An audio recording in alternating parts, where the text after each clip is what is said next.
Okay, my name is Alexander. I'm representing UFZ. This is a research center in Germany, in Leipzig, which is dealing with the environmental issues and the climate change in particular.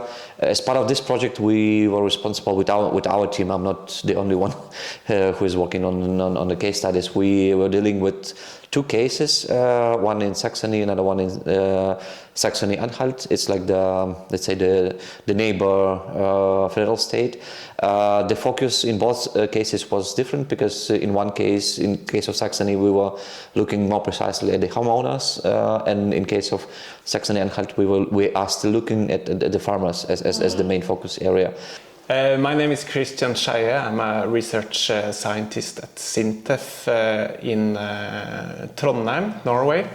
So we are located in the middle of Norway, and our case study was the region of Trøndelag, where we worked with a network of municipalities, provincial governor, and the county administration. And what does SINTEF do? Because maybe people watching want to know what SINTEF actually, and what's the role of SINTEF in general. Yeah, so at SINTEF we work with the built environment, and we work with climate adaptation and mitigation for one. And in this project we were interested in looking at how municipalities, who also owned many buildings, procure insurance. And whether there were possibilities to include climate adaptation and protection measures in insurance. Okay, super interesting. And so if you could back, it's a bit of a reflective interview and also like a wrap-up of 2.5 years of work. So if you could go back to the very beginning on the planning or the proposal phase, or even at the start of your work, what would you say was the motivation? What made you think like, let's go, let's do it, it's important, we want to join this project? For me personally, the motivation was the following, especially in case of Saxony, because I'm coming from the country where the war is in place, and also the buildings, they're being destroyed each day. So the motivation was to understand how to get or elaborate or develop a solution which could help also the homeowners in my home country to rebuild the buildings, but not to have that like a Soviet Union 2.0, but to have something more resilient, more advanced, and to, let's say, like a forward-looking perspective, and the solution, let's say, even despite the fact that those are the different countries, but we're still dealing with the homeowners and with the buildings. So this was my motivation, personal one, and for the team it was really to tackle the ongoing political processes and the movements in the society, because some of the parties, they are against the climate change and so on and so forth. So, but this is only a couple of reasons for them.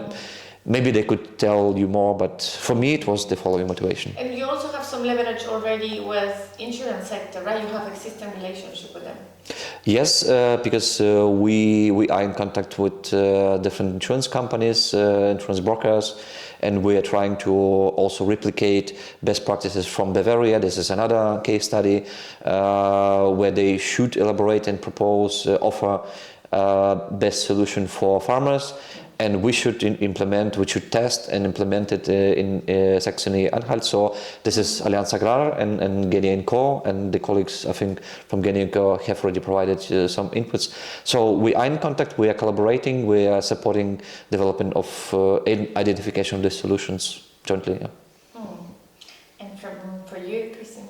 Yeah, for me, I would say that we were very interested in working with local municipalities, and especially on this gap where I think there is a very established understanding that we need to work with addressing the climate change, and but that there is implementation gap, and that it's difficult, and in particular for smaller municipalities, and that we need these networks and collaboration also with the insurance sector, insurance brokers, and we had this established network in the region.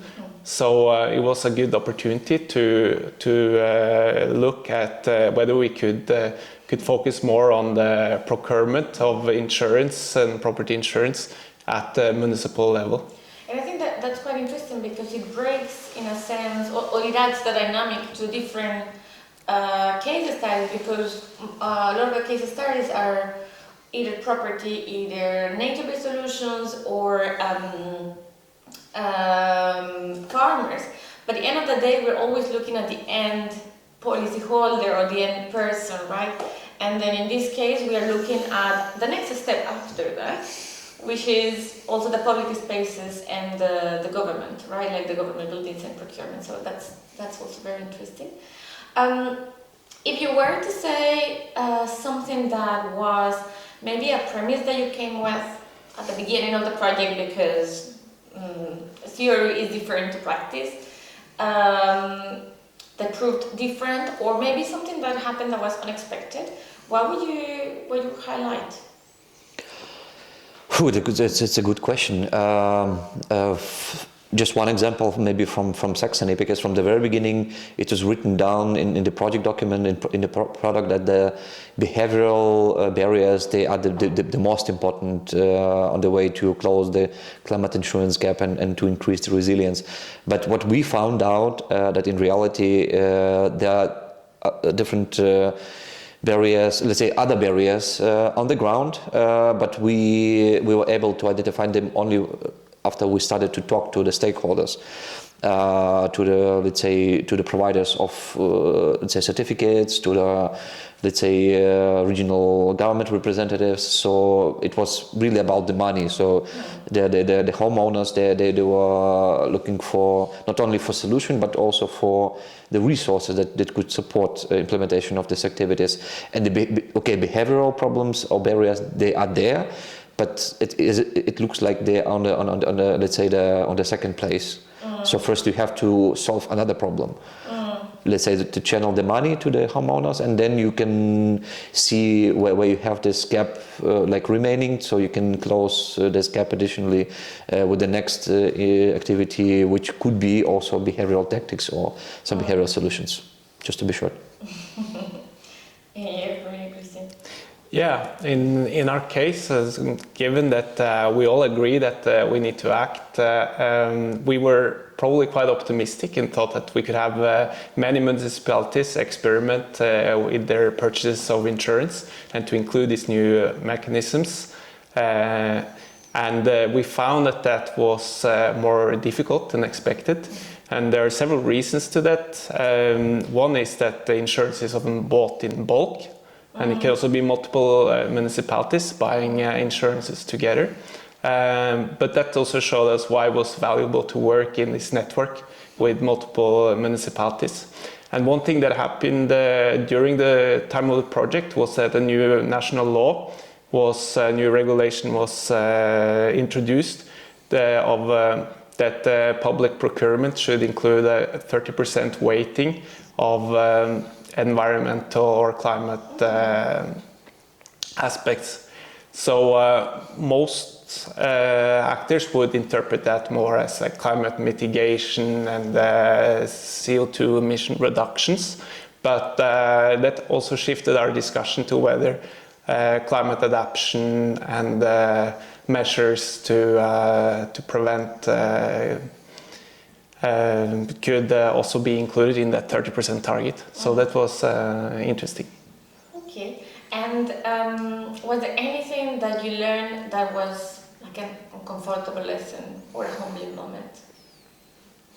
Comfortable lesson.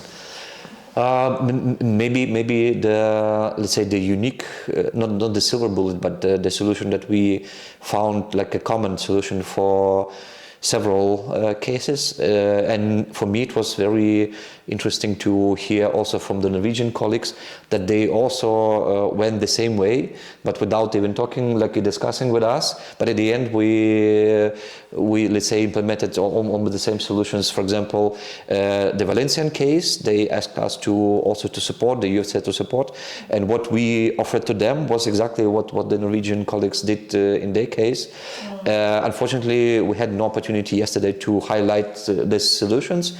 But to my, let's say, from my perspective, from my, let's say, point of view, this common language, finding a common language between municipality, between insurance company, and which is more important, also the financial sector. Because if all of them, they're talking the same language, the KPIs, something which will be in common, then the banks could provide money, then the insurance can sell their services, and then the customers will be ready to buy it because they will be understanding what they're buying. And I think that more than a common language is just finding how to channel the priorities in a way that everyone is like requested to by their own nature, like the nature of their businesses.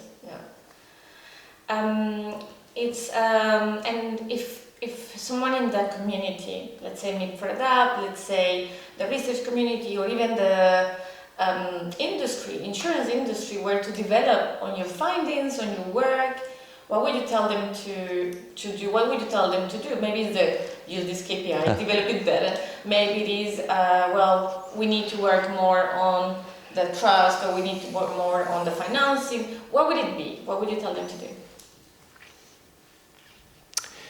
I think I would tell them to continue working in networks for collaboration between different partners, and